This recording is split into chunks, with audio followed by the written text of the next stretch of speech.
오늘 우리에게 주시는 하나님의 말씀 마태복음 13장 44절부터 58절까지 말씀입니다. 마태복음 13장 44절부터 58절까지 말씀. 저와 함께 한 절씩 교독하시겠습니다. 하늘나라는 밭에 숨겨놓은 보물과 같다. 어떤 사람이 그것을 발견하면 제자리에 숨겨두고 기뻐하며 집에 돌아가서는 가진 것을 다 팔아서 그 밭을 산다. 또 하늘나라는 좋은 진주를 구하는 상인과 같다. 그가 값진 진주 하나를 발견하면 가서 가진 것을 다 팔아서 그것을 산다. 또 하늘나라는 바다에 그물을 던져서 온갖 고기를 잡아 올리는 것과 같다. 그물이 가득 차면 해변에 올려놓고 앉아서 좋은 것들은 그릇에 담고 나쁜 것들은 내버린다. 세상 끝날에도 이렇게 할 것이다. 전사들이 와서 의인들 사이에서 약한 자들을 가려내서 그들을 불아궁이에 쳐넣을 것이니 그들은 거기서 울며 이를 갈 것이다. 예수께서 제자들에게 너희가 이것들을 모두 깨달았느냐 하고 물으시니 그들이 예 하고 대답하였다. 예수께서 그들에게 말씀하셨다. 그러므로 하늘나라를 위하여 훈련을 받은 율법학자는 누구나 자기 곳간에서 새 것과 낡은 것을 꺼내는 집주인과 같다. 예수께서 이 비유들을 말씀하신 뒤에 그곳을 떠나셨다. 예수께서 자기 고향에 가셔서 회당에서 사람들을 가르치셨다. 사람들은 놀라서 말하였다. 이 사람이 어디에서 이런 지혜와 그 놀라운 능력을 얻었을까? 이 사람은 목수의 아들이 아닌가? 그의 어머니는 마리아라고 하는 분이 아닌가? 그의 아우들은 야고보와 요셉과 시몬과 유다가 아닌가? 또 그의 누이들은 모두 우리와 같이 살고 있지 않은가? 그런데 이 사람이 이 모든 것을 어디에서 얻었을까? 그래서 그들은 예수를 덜갑지 않게 여겼다. 예수께서 그들에게 말씀하셨다. 예언자는 자기 고향과 자기 집 밖에서는 존경을 받지 않는 법이 없다. 함께 읽습니다. 예수께서는 그들의 믿지 않음 때문에 거기서는 기적을 많이 행하지 않으셨다. 아멘. 진짜를 만나야 한다라는 제목으로 하나님의 말씀 선포하겠습니다. 올해 우리 지역 아이들에게 이제 전도하고 다닐 때 일입니다. 항상 이제 뭐 토요일이나 또 주일날 일부 예배 끝나고 그 중간 빈 시간 때 자전거를 타고 이렇게 교회 주변을 얼쩡얼쩡거리는 남자 아이들이 좀 몇 명이 있었습니다. 그래서 이제 그 아이들에게 복음 전도까지는 아니더라도 좀 교회에 나올 수 있도록 그런 저희 전도 물품 세트 이런 것들을 해가지고 아이들 잠깐 와서 과자 좀 먹이고 이렇게 죽을 주고 돌려보냈단 말이에요. 이제 애들 사는 곳만 대충 물어보니까 딱 제가 살고 있는 아파트 옆 라인이었어요. 그래가지고 아이들이 와서 아동부 예배 시작할 수 있으면 좋겠다라는 생각을 갖고 있었는데 며칠 뒤에 제가 이렇게 출근하는 길에 딱 보니까 그 쓰레기통도 아니에요. 화단에 애들 자전거 세워놓는 그쪽 거기에다가 그 용품이 그대로 버려져 있는 겁니다. 그래서 이제 얼마 뒤에 또 걔네들 만났어요. 그래서 한번 물어봤어요. 혹시 그 버려져 있던데 어떻게 된 거니? 물어보니까 뭐 혼낼 일도 당연히 없었고 왜 물어보니까 하니까 엄마가 버리라고 했대요. 거기가 뭐 하는 데인 줄 알고 갔냐고. 그러니까 제가 그때 뼈저리게 느꼈던 게 교회를 가본 적이 없는 30대, 40대 사람들이 교회 그 자체를 어떻게 생각하고 있는가. 이제는 과거와는 이미지가 달라져도 너무 달라졌습니다. 그냥 이상한 데 아니야? 라는 생각을 굉장히 강하게 하고 있죠. 물론 미디어와 이런 것들이 억지로 만들어낸 환경이라고 저는 생각합니다. 예전에 그런 적이 있었어요. MBC에서만 방송됐습니다. 교회에서 초등학교 앞에서 물품을 나눠줬는데 그거를 받은 아이들 중에 일부가 그것을 일부라고 표현 안 했어요. 그것을 받은 아이들이 식중독에 걸렸다라고 이야기합니다. 자, 초콜릿을 받고 식중독에 걸릴 확률은 매우 낮습니다. 그리고 걔네들만 받았을 리도 없습니다. 아마 그분이 지나간 애들 거의 다 줬을 겁니다. 그러면 그 몇백 명, 최소한 100명이라고 생각해 봤을 때 그 100명 중에 50명이 걸렸다면 그분 잘못이겠죠. 그런데 나중에 확인해 보니까 두세 명이에요. 한 명인가 두 명인가 그래요. 한 명인가 두 명인가인데 걔가 과연 초콜릿 때문에 식중독이 났는지 아니면 다른 이유에서인지 그건 모르지 않습니까? 그런데 그냥 MBC는 교회라고 반영을 해요. 자, 그런 식의 미디어에서 교회를 의도적으로 혹은 이제 이단 사이가 다 섞어가지고 그냥 몽땅그레 해버리니까 사람들은 이게 정통 교회인지 이단 교회인지 이제 복잡한 건 모르겠는 거예요. 그냥 다 별로. 어떤 그런 느낌을 한 5월 달까지 너무 많이 받아가지고 그 다음부터는 저희가 이렇게 밖에 나가서 아이들 전도 활동을 하지 않습니다. 이거 해보면 해봤자 오히려 이미지만 더 나빠지겠구나, 더 이상하게 생각하겠구나 라는 걸 강하게 느꼈기 때문입니다. 자, 이분들이 이렇게까지 부정적으로 반응하는 이유가 무엇일까? 또 반면에 그 활동을 하면서 좋은 분들도 만났습니다. 그러니까 이 지역에 사시면서 다른 교회를 다니시기 때문에 오히려 이제 이렇게 하는 것들을 응원해 주시고 격려해 주시는 젊은 부부들도 꽤 만났습니다. 자, 그분들은 왜 우리 한쪽은 응원을 하고 한쪽은 야야야 가지마 그러고 그런 일을 왜 벌일까요? 한쪽은 무엇이 진짜이고 가짜인지를 알기 때문에 격려하고 응원해 주신 것이고, 한쪽은 무엇이 진짜이고 가짜인지를 분별할 수가 없기 때문에 그냥 대놓고 배척을 하는 거죠. 이게 오늘 본문에 나오는 하나님 나라 비유 속에 담겨 있는 말씀입니다. 자, 어제와 오늘 연이어서 이제 마태복음 13장은 하나님 나라 비유를 알려주고 있는데, 먼저 어제 살펴봤던 거 다시 한번 정리하면 이 겨자씨와 누룩의 비유 말씀하셨죠. 그러니까 겨자씨와 누룩의 공통점은 하나님 나라가 사람들의 눈에 다 보이게끔 확장하고 있다는 겁니다. 그런데 거기에 이어가지고 밀과 가라지의 비유를 하시면서 결국 하나님께서 끝까지 믿지 않는 자들을 심판하신다, 그 얘기를 하십니다. 오늘 본문도 똑같습니다. 자, 밭에서 발견한 보물과 값진 진주를 산 상인의 비유입니다. 이것은 결국 믿음의 눈을 가진 자가 그 가치를 알아보고 발견한다는 뜻입니다. 그리고 그물에서 건진 좋은 물고기와 나쁜 물고기를 분별하는 것은 결국 하나님의 선별과 심판이 있다는 것을 뜻하지요. 자, 밭에서 발견한 보물과 값진 진주의 비유는, 자, 밭에 그 보물이 있었는데 그 보물의 가치를 아무도 알지 못하고 있었다는 겁니다. 분명히 여러 사람이 지나가면서 봤을 텐데 그 보석이 보석인 줄 알아볼 수 있는 안목이 있는 사람, 그 사람만 그것을 발견하고 밭을 통째로 샀다는 거죠. 밭을 통째로 산 이유는 뭐겠습니까? 이 출처가 아예 내 거가 되려고 그 밭까지 산 겁니다. 괜히 그것만 사람들이 이거 보석인지 모르는구나 하고 갖고 가면은 나중에도 혹시 누군가가 야, 너 그거 훔쳐간 거 아니야? 라고 할까봐 아예 그런 말을 원천 차단하려고 그거 밭을 통째로 사가지고 누구도 부인할 수 없게끔 그 보석의 주인이 나다라는 걸 증명한 것이죠. 그러니까 광물도 보는 사람이 광물의 가치를 알아보듯이 보석도 그렇게 발견한다는 겁니다. 진주 또한 마찬가지입니다. 정작 그 진주를 파는 사람은 진주의 가치를 몰랐습니다. 그런데 진주를 보는 안목이 있는 상인은 저거 최상급인데 저거 내가 사야겠다 하고 사버린 거예요. 아마 그걸 판 사람은 와 대박이다 라고 했겠지만 사실은 산 사람이 이야 대박이다 라고 했을 겁니다. 자, 이처럼 안목이 있는 사람이 하나님의 나라를 발견한다는 것이죠.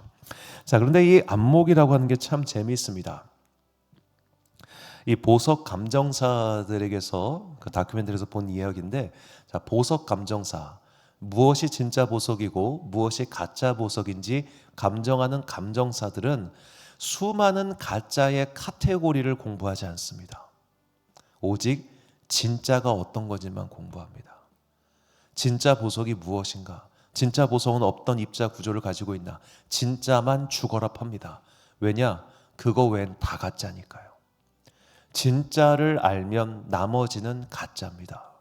그러니까 우리가 전문가들은 어쩔 수 없이 분별을 위해 공부를 해야 되지만 수많은 이단 사이비의 공부가 사실 큰 의미를 지니지 못하는 이유도 전 여기 있다고 생각합니다.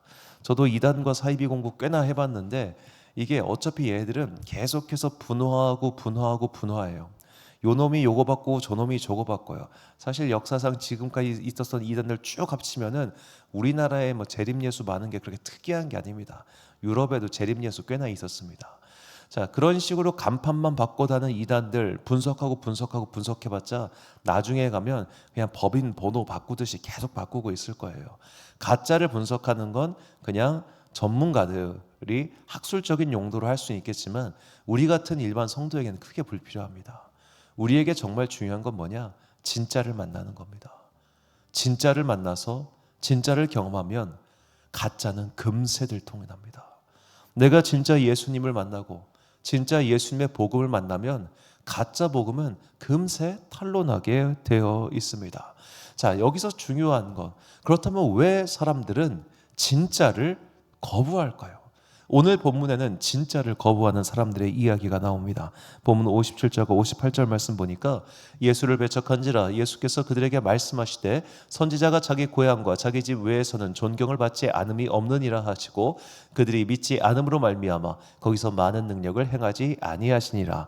자, 예수님께서 고향 나사렛으로 가셨습니다. 그곳에서 복음을 전하고 회당에서 이제 병을 고치고 하시려고 했는데 사람들이 야, 쟤 예수 아니야? 나 쟤랑 같이 컸는데, 야, 쟤 동생들 여기 다 있잖아. 야, 쟤 누나 저기 살아. 쟤가 뭐야? 저 왜 저래? 이렇게 되는 거죠. 당황한 겁니다. 그러니까 저 뭐지? 하고 밍숭밍숭한 거예요. 자, 그 사람의 출신에 대한 선입견, 그 사람의 과거에 대한 어떤 자기의 인식, 그것도 사실 자기가 만들어낸 건데 그런 것 속에서 결국 예수님의 복음을 들으려고 할 생각조차 없는 사람들. 예를 들어 다른 지역의 사람들, 특히 바리새인 같은 사람들은 예수님의 기적을 보고 기적을 적극적으로 부인하는 방식이었다면 이들은 애당초 저게 뭐야? 하고 믿을 생각조차 없었던 겁니다. 눈이 완전히 가려져 버린 거죠. 어제도 인용한 말씀입니다만 디도서 1장 15절과 16절 말씀 보니까 깨끗한 자들에게는 모든 것이 깨끗하나 더럽고 믿지 아니하는 자들에게는 아무것도 깨끗한 것이 없고 오직 그들의 마음과 양심이 더러운지라. 그들이 하나님을 시인하나 행위로는 부인하니 가증한 자요 복종하지 아니하는 자요 모든 선한 일을 버리는 자니라. 아멘. 더럽고 믿지 않는 자들에게는 아무것도 깨끗한 것이 없다. 믿을 생각이 없으니까 이거 편견 저거 편견 갖다 대가지고 너희도 그럴 거 아니야? 라면서 안 믿으려고 하는 겁니다. 안 믿으려고 하니까 다 이상해 보이고 안 믿으려고 하니까 모든 것을 거부할 수 있는 겁니다. 야, 솔직히 뭐 교회 안 다녀본 사람 입장에서는 토길교, 신천지 걔네들도 다 교회라고 붙여 있고 걔네들도 다 목사라고 부르고 야, 내가 그걸 어떻게 아냐? 니네가 장로교인지 뭔지 내가 어떻게 아냐? 솔직히 교회 오래 다니는 사람들도 성결교, 순복음, 뭐 감리교, 장로교, 당로교, 뭐 고신, 합동, 총합 이런 거 몰라요. 교회 오래 다녀도 목사들끼리 저도 목사가 되기 거의 직전에 거의 뭐 학교 신학교 가서나 이런 거 제대로 알았지. 그 전까지 저도 신경도 안 쓰고 살았습니다. 그런 거.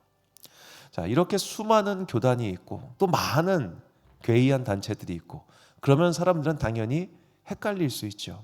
그런데도 신기한 것은 그럼에도 불구하고 내가 진짜를 찾아서 믿고자 하는 의지가 있는 사람들, 내가 내 삶을 이대로 살면 안 되겠다, 내가 바뀌어야겠다, 자기의 욕망을 부정하고 예수 그리스도에게서 새로운 생명을 찾고자 하는 사람들은 지금도 진짜를 찾아서 이곳에 와서 기도하고 예배를 합니다. 그러므로 정말로 성경 말씀처럼 우리가 핑계댈 수가 없습니다. 왜냐? 지금도 진짜를 발견하는 사람들이 있기 때문이죠. 그러므로 자꾸만 주변의 다른 여러 가지 것들 때문에 스스로의 눈을 가리우지 마십시오. 교회에 있는 어떤 사람 때문에 마음이 상해가지고 나 이 교회 별로인 것 같아, 이런 거 하지 마십시오. 혹은 저 사람의 저 말은 혹시 나를 찌르는 말인가? 라는 그런 말 때문에 괜히 자기가 혼자 상처받아가지고 자기 안에 상처를 이만큼 키워서 그거를 거대한 구멍으로 만들어 놓은 다음에 이 구멍에 걸리는 모든 것들을 다 내가 배척할 거야 라는 그런 식의 가시돋친 삶을 살아도 안 되는 겁니다. 나는 오늘 이곳에서 예수 그리스도를 만나기 위해 온 겁니다. 김권사 만나러 온 거 아니고 박집사 만나러 온 거 아닙니다. 그러니까 내가 오직 진짜이신 예수 그리스도를 만나겠다는 결단과 각오를 가지고 기도의 자리, 예배의 자리, 찬양의 자리, 말씀의 자리에 나와야지 자꾸만 다른 것들이 개입하는 순간부터 나는 그만큼 진짜와 동의서에서 먼 것만큼 이렇게 멀어지게 됩니다. 제가 만났던 어느 참 안타까운 성도의 이야기입니다. 그분이 그 교회를 40년 넘게 다녔습니다. 그런데 적어도 제가 볼 때 그분은 가는 곳마다 싸움닭입니다. 그분 주변엔 사람이 아무도 없습니다. 모두가 그분을 경외합니다. 멀리 한다는 얘기입니다. 멀리 합니다. 경원시한다고 하죠. 아무도 가까이 하고 싶어 하지 않습니다. 왜 그럴까요? 입만 열면 정죄하니까. 내가라고 하면서 다른 사람 정죄하고 판단하는 게 온몸에 배어 있어요. 저는 가끔씩 그분은 참 독특했던 게 새벽 기도를 안 나오시고 새벽 기도 끝나고 아침 일과가 시작되는 그 사이에 혼자 교회 오셔서 기도하셨어요. 나는 너희들이랑 같이 기도 안 해.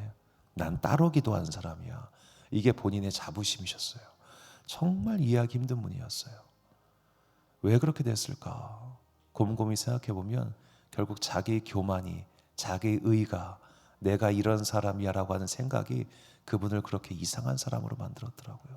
지금은 어떻게 생각을 하시는지 알 수가 없습니다만 중요한 것은 이렇게 뭔가 눈에 가리우고 마음에 씌이고 이러면 그는 점점 더 예수 그리스도의 닮은 삶과는 동의서에서 먼 것만큼 멀어지게 됩니다. 내가 어느 교회를 다니고 있냐가 중요한 게 아닙니다. 내가 어떤 지역의 유명한 교회 혹은 유명한 설교자와 함께 있느냐, 그게 중요한 게 아닙니다. 내가 오늘 어떠한 마음으로 이곳에 와서 무엇을 만나기에 왔냐, 이게 중요한 겁니다. 예수님께서 말씀하셨죠. 너희가 광야에 누구 보러 갔니? 세례요한 이야기하시면서 광야에서 좋은 옷 입은 사람 보러 갔니? 노래 잘하는 사람 보러 갔니? 아니잖아. 선지자 보러 간 거잖아. 우리 또한 똑같습니다. 우리는 진짜를 만나야 됩니다. 진짜 복음을 만나야 됩니다. 진짜 예수님을 만나야 됩니다. 진짜를 만나면 가짜는 알아서 내 삶에서 사라지게 되어 있습니다.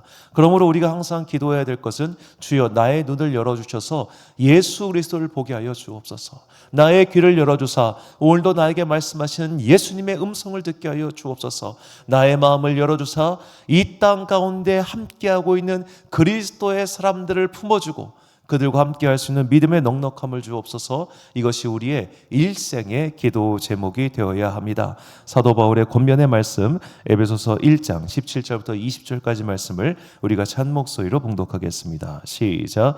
우리 주 예수 그리스도의 하나님 영광의 아버지께서 지혜와 계시의 영을 너희에게 주사 하나님을 알게 하시고 너희 마음의 눈을 밝히사 그의 부르심의 소망이 무엇이며 성도 안에서 그 기업의 영광이 풍성함이 무엇이며 그의 힘의 위력으로 역사하심을 따라 믿는 우리에게 베푸신 능력의 지극히 크심이 어떠한 것을 너희로 알게 하시기를 구하노라. 아멘. 사랑하는 지혜빛 광성교회 성도 여러분, 그리고 이 새벽 함께 깨우고 계신 귀한 주님의 자녀 여러분, 우리 다 같이 진짜를 추구합시다. 진짜를 만납시다. 진짜를 들어봅시다. 그러면 내 삶에서 가짜는 자연스럽게 사라지게 되어 있습니다. 그리고 자꾸만 나의 마음속에서 진짜를 향해 가는 그것을 가로막는 모든 것들을 항상 제거해 달라고 기도하십시오. 그것은 나의 편견일 수도 있고 선입견일 수도 있고 심지어 나의 경험일 수도 있습니다. 그러한 것들이 복음을, 진리를 가로막아서는 안 됩니다. 그것은 다 세월과 함께 사라지는 허상에 불과합니다.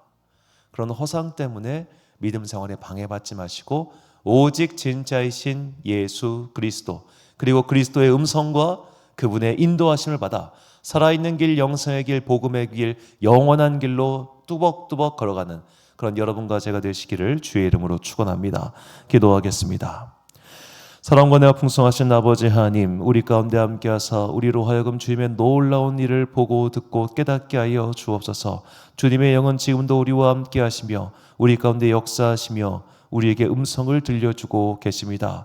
최선을 다하여 진리를 추구하고 최선을 다하여 가짜를 제거하여 오직 내 삶 가운데 진짜만이 남는 그리스도 예수의 사람들 되게 하여 주옵소서. 오늘도 내 마음속에 드리워져 있는 어둠과 편견과 근심과 잡다한 모든 것들을 성령의 불로 태워주시고 오직 진짜만이, 진실만이, 진리만이 내 삶 가운데서 드러나게 하여 주옵소서. 한 주간의 업무의 중간인 수요일입니다. 오늘도 함께 모여 수요일 예배를 드릴 때 주님께서 우리 예배 가운데 함께하여 주시옵시고 각자의 삶의 터전에서 열심히 일하는 모든 자녀들에게 지혜와 능력 주시기를 간절히 소망하오며 이 모든 말씀 우리 구주 예수 그리스도의 이름으로 기도드립니다. 아멘. 오늘의 기도 제목입니다. 참된 생명의 길이신 예수 그리스도를 만날 수 있도록 항상 깨어 기도할 수 있도록 성령님의 도움을 달라고 기도합시다. 오늘 주신 기도의 제목 가지고 기도와 묵상에 힘쓰는 하루 되시길 바랍니다. 기도하겠습니다.